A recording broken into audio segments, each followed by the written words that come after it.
بسم اللہ الرحمن الرحیم۔ اللہ تعالیٰ نے حضرت آدم علیہ السلام کو جنت سے کیوں نکالا تھا؟ حضرت آدم علیہ السلام سب سے پہلے انسان ہیں جن کو اللہ تعالیٰ نے دنیا میں بھیجا، اور سب سے پہلے نبی آپ ہیں۔ آپ ہی کی اولاد ساری دنیا میں پھیلی۔ آپ کا ذکر قرآن پاک میں 19 بار آیا ہے۔ جب اللہ تعالیٰ نے دنیا کو آباد کرنے کا ارادہ کیا تو اس نے فرشتوں میں کہا، میں دنیا میں اپنا ایک نائب خلیفہ بننا چاہتا ہوں۔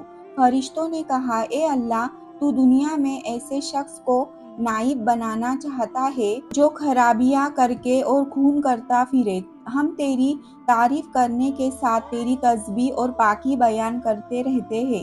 اللہ تعالیٰ نے فرمایا، میں وہ باتیں جانتا ہوں جو تم نہیں جانتے۔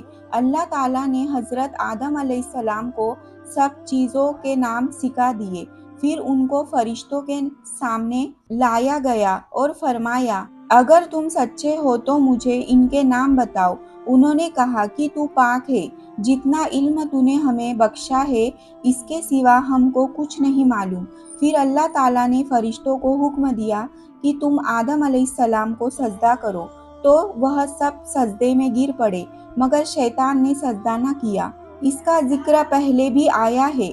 اللہ تعالیٰ نے حضرت آدم علیہ السلام سے کہا کہ تم اور تمہاری بیوی جنت میں رہو اور جہاں سے چاہو کھاؤ پیو، مگر ایک خاص درخت ہے، اس کے متعلق مت جانا۔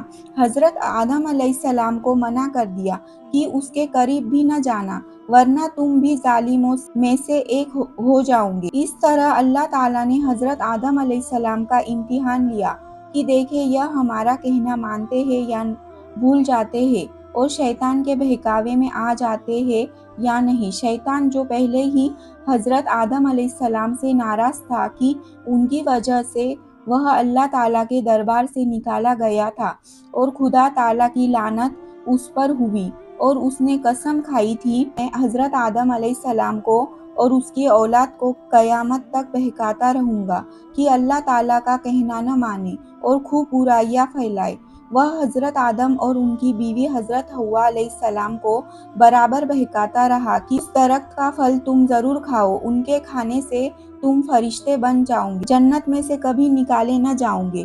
آخر ایک دن حضرت آدم علیہ السلام اور ان کی بیوی حضرت حوا بھول سے شیطان کے بہکاوے میں آ گئے اور درخت کا پھل کھا لیا۔ پھل کھاتے ہی دونوں ننگے ہو گئے اور جنت کا لباس ان کے بدن سے غائب ہو گیا، اور وہ جنت کے پتوں میں اپنے بدن کو چھپانے لگے۔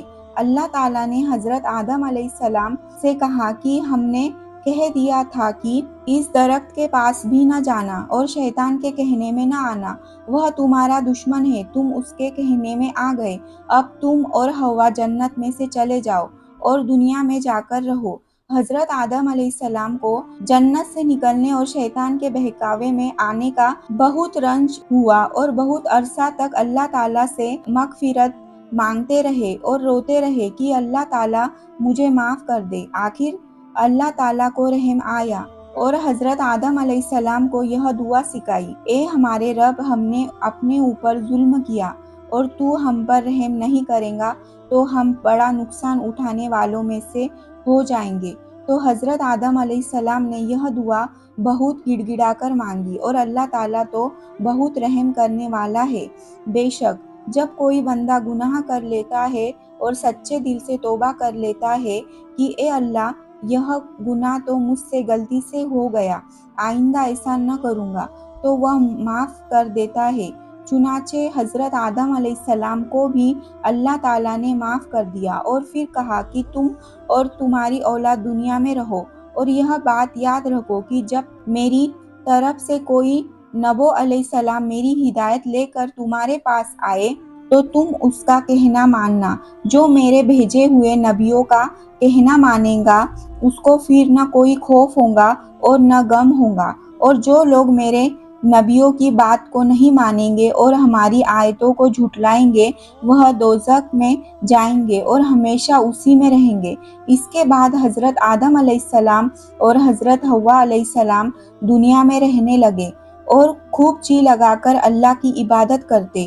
ان کی بہت اولادیں ہوئی اور دنیا میں سب جگہ آباد ہوتی رہی۔ حضرت آدم علیہ السلام اپنی اولاد کو یہی بات بتاتے رہے کہ تم کبھی شیطان کے بہکاوے میں نہ آنا، وہ ہمارا دشمن ہے اور ہم کو بری باتیں کرنے کے لیے بہکاتا رہتا ہے۔ ہمیشہ اللہ کی عبادت کرنا، سچ بولنا، کسی پر ظلم نہ کرنا، ایک دوسرے کے نیک کاموں میں مدد کرتے رہنا۔ آخر کار حضرت آدم علیہ السلام 900 سال تک زندہ رہ کر وفات پا گئے۔ دوستو ویڈیو پسند آئی ہے تو ویڈیو کو لائک کریں، شیئر کریں، کمنٹ کریں۔